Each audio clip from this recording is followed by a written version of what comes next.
হাত পেতে দাঁড়িয়ে আছি। কোথায় দেয় অ্যাকচুয়ালি সাইড মাঝখানে মাঝখানে আমি জানি না। ছোটবেলায় যে কত গুড় খেয়েছি রে ভাই। দুটো খাবলা হয়েছে আর দুটো আমার পেটে চলে গেছে অলরেডি। ধোসার মতো হচ্ছে। সেগুলো টাইম পাইনি। হ্যাঁ, গুড আফটারনুন এভরিওয়ান, সবাইকে শুভ মকর সংক্রান্তির অনেক অনেক শুভেচ্ছা জানাচ্ছি। মকর সংক্রান্তি বা পৌষ সংক্রান্তি যাই হোক না কেন, এখন এখানে বাজে বিকেল 4:12 মতো। তো ওখানে তো 8:30 মতো বেজেই গেছে। তো আশা করছি সবার অলরেডি পিঠে পুলি উৎসব শুরু হয়ে গেছে বা খাওয়াও হয়তো অনেকের হয়ে গেছে, কিন্তু আমাদের এখনো কিছুই শুরু হয়নি।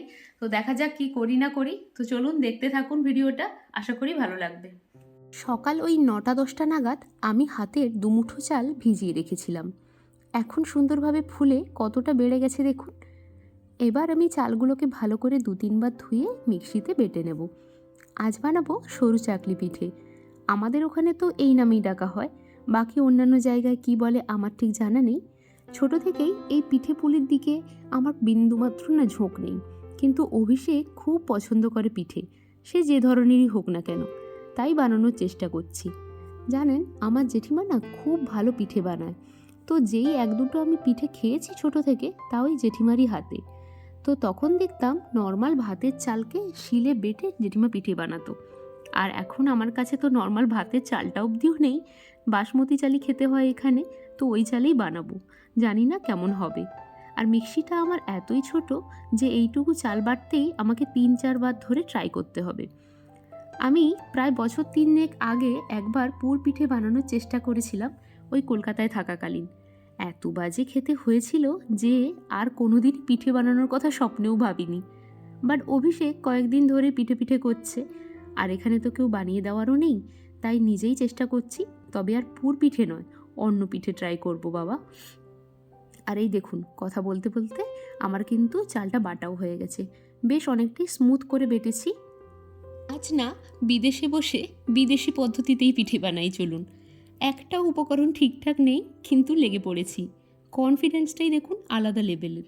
না আছে নলেন গুড়, না তো নারকেল, আর চালের তো ওই অবস্থা দেখতেই পেলেন। এখানে তো নারকেল মানে এরকম কুড়ানো জিনিস নেই, নারকেল কিন্তু পাওয়া যায় এখানে, কিন্তু আমার কাছে কুড়ানো জিনিস নেই বলে এই ডেসিকেটেড কোকোনাটটা নিয়ে এসেছি। এটা অ্যাকচুয়ালি নারকেল থেকে সব রস নিংড়ে নিলে যেটা থাকে সেটা। আর গুঁড়ো একদম পাটালি টাইপের গুড় পাইনি, বাটি গুড়গুলো, সেই জন্য জাগরি পাউডারে নিয়ে এসেছি। যেমন হবে তেমন খাবে। রাজি তো? গুড় আমার যে কোনো জিনিসে গুড় থাকলেই হবে। আমাকে এমনি হাতে দিয়ে দাও, আমি চেটে চেটে খাই। একটু 1 চামচ দেখি প্যাকেটটা কাটিনি এখন। কেমন হয়েছে দেখি। দাঁড়াও, প্যাকেট কাটতে দাও। কেমন? ভালোই হবে। এটা নর্মাল জাগরি পাউডার যেরকম হয় সেরকম হবে। হাত পেতে দাঁড়িয়ে আছি। ছোটবেলায় যে কত গুড় খেয়েছি রে ভাই। খাও।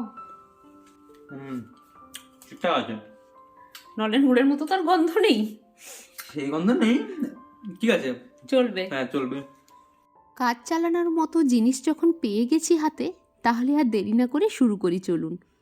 এমনি এর আগে কখনো বানাইনি, তার ওপরে তো কোনো জিনিসের ঠিকই নেই। যাই হোক, প্রথমেই জাগরি পাউডারটা অল্প নিয়ে একটু জল দিয়ে ভালো করে একটা লেই করে নিই। ও বাবা, লেই কি হবে, এ তো পাউডারই গুলছে না, দানা দানা হয়ে আছে। আর ওকে একটু সময় দিই। আর এদিকে আপনাদের দেখাই ডেসিকেটেড কোকোনাটটা কেমন হয় দেখতে। যেমনি বের করছি অমনি দেখুন পাশে চলে এলো অভিষেকের হাত। ওকে টেস্ট করতেই হবে একটু।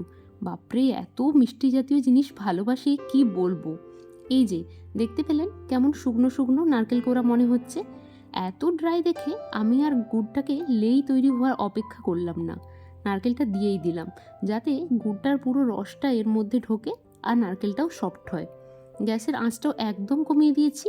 আর একটু টেস্টি করার জন্য এর মধ্যে 2টো এলাচ থেঁতো করে দিলাম। এবার এটাকে 3-4 মিনিট ধরে আমি নাড়তেই থাকবো, একটু একটু ড্রাই করার জন্য। দেখা যাক ফাইনালি কি হয়।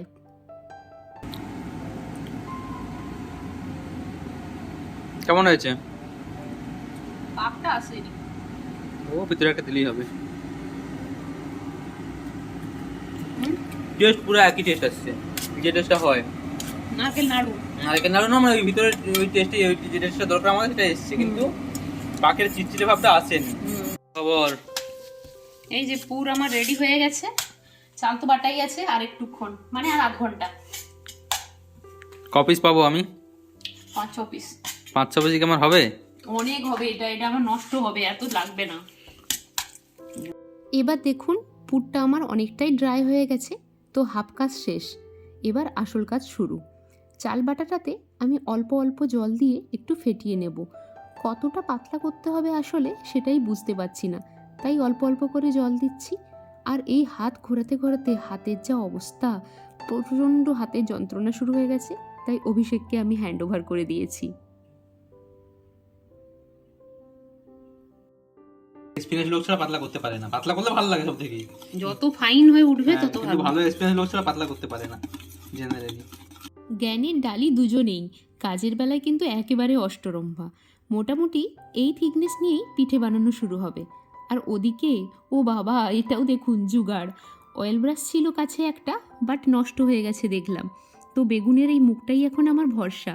তেলের মধ্যে রেখেছি ফ্রাই প্যানটাতে অয়েল ব্রাশ করব বলে। জয় শ্রীকৃষ্ণ বলে এবার লেগে পড়ো। জয় মা কালী।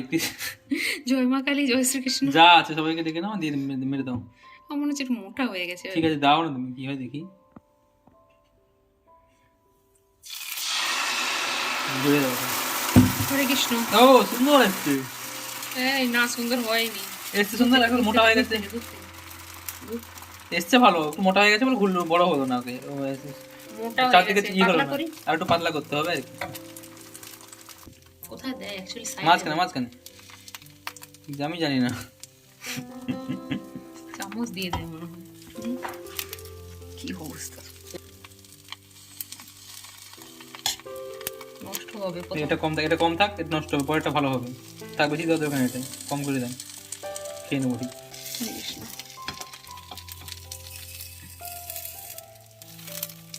সুন্দর হয়েছে, এই তো সুন্দর ভাবলেই সুন্দর।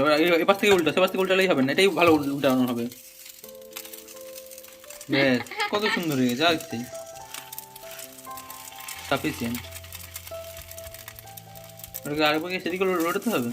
উল্টা না, উল্টায় না অ্যাকচুয়ালি, এতেই তুলে আর কি লোকে। এটা তো কাঁচা আছে, এখন কাঁচা খাওয়া যাবে না। খাওয়া যাবে। প্রথমটার তো এই অবস্থা দেখলেনি, কাঁচা থেকে যাচ্ছে। তো চলুন আর একটু জল অ্যাড করে সেকেন্ডটা এবার ট্রাই করি। আর এর থেকে পাতলা আমরা করতে পারবো না, এটা এক্সপিরিয়েন্স লাগে পাতলা করার জন্য। কিরকম একটা ওরকমই হয়, ই টাইপের। মাইক্রোস্ট্রাকচার ওরকমই হয়, সাদা সাদা আছে বলছো তো, ওরা এরকমই হয়। এটা সেকেন্ড ট্রাই। ও সুন্দর, সুন্দর হাত, এই তো আর একবার। দুটো পার্ট বেশি, অত অত সরু সরু পার্ট করতে নেই। দ্বিতীয়টা কিন্তু মন্দ হয়নি বলুন। এবার ঝটপট করে আরও কিছু বানিয়ে নিই চলুন। তবে দেখছি যত জল দিয়ে পাতলা করছি ততই না বেশি ভালো হচ্ছে, তাই আমি পরপর আরও বেশি জল অ্যাড করতে থাকছি। এই হচ্ছে বর্তমান সিচুয়েশন। চারটে ভালো হয়েছে, দুটো খাবলা হয়েছে, আর দুটো আমার পেটে চলে গেছে অলরেডি। দুটো তুমি খেয়ে নিয়েছো, আর একটা হচ্ছে। এটাই ভালো হবে। এটা পিছনের সাইডটাকে উল্টা, সাইডটা? হ্যাঁ যেহেতু উঠে গেছে, ওটা উল্টাতে সুবিধা হবে। এই যে এইটা সুন্দর উঠতিছে, টাইম পেয়েছে, সেগুলো পুরো পাই, খোসার মতো হচ্ছে। সেগুলো টাইম পাইনি। হ্যাঁ ঠিক আছে, জান তো এই পাশটা একটু জল আছে এখন, এবার এই পাশটা উঠাবো কি করে? সেদিক সব উল্টাও, সেদিক থেকে পারবো না, উল্টাও, পারবো না। আমাকে দেখি। কি করবো? হুম সুন্দর হয়েছে। হুম। চলুন এবার একটা বড় প্লেট নিয়ে নিয়েছি, যেই কটা ভালো হয়েছে ওগুলোকে আগে একসঙ্গে সুন্দর করে সাজিয়ে নিই, তারপর না হলে খেতে বসা যাবে। এত কষ্ট করে বানালাম, একটু তো সুন্দর করে সাজিয়ে তারপরে খেতে বসি।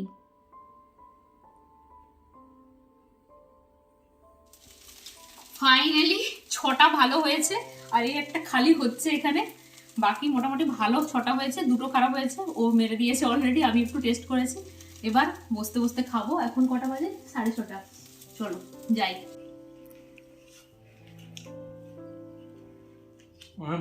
বহু প্রতীক্ষার পর পেটে যাচ্ছে, দারুণ টেস্ট হয়েছে। দারুণ টেস্ট মোটেই হয়নি, দারুণ হয়েছে, বাড়ির মতো টেস্ট হয়নি। বাড়ির মতো আমাদেরকে এক্সপিরিয়েন্স আছে সেরকম নাকি। ঠিকই আছে, চলে আসুন। হ্যাঁ, তো চলুন আর কি, আজকের ভিডিওটা তাহলে এখানেই শেষ করব। পিঠে খেতে খেতে আমাদের তো আজ এই এক ধরনের পিঠেই বানানো হয়েছে। আপনারা অবশ্যই কিন্তু কমেন্ট করে জানাবেন কাদের বাড়িতে কী কী পিঠে বানানো হলো, আপনারা কতটা হেল্প করলেন বাড়িতে পিঠে বানাতে। আর কি কি পিঠে খেলেন সেগুলো কিন্তু অবশ্যই জানাতে ভুলবেন না। আজকের ভিডিও তাহলে এখানেই শেষ করছি। সবাই ভালো থাকবেন, সুস্থ থাকবেন। দেখা হবে অন্য একটি ভিডিওতে। ভিডিওটি ভালো লাগলে লাইক, শেয়ার, সাবস্ক্রাইব অবশ্যই করবেন। চলুন, টাটা, বাই বাই।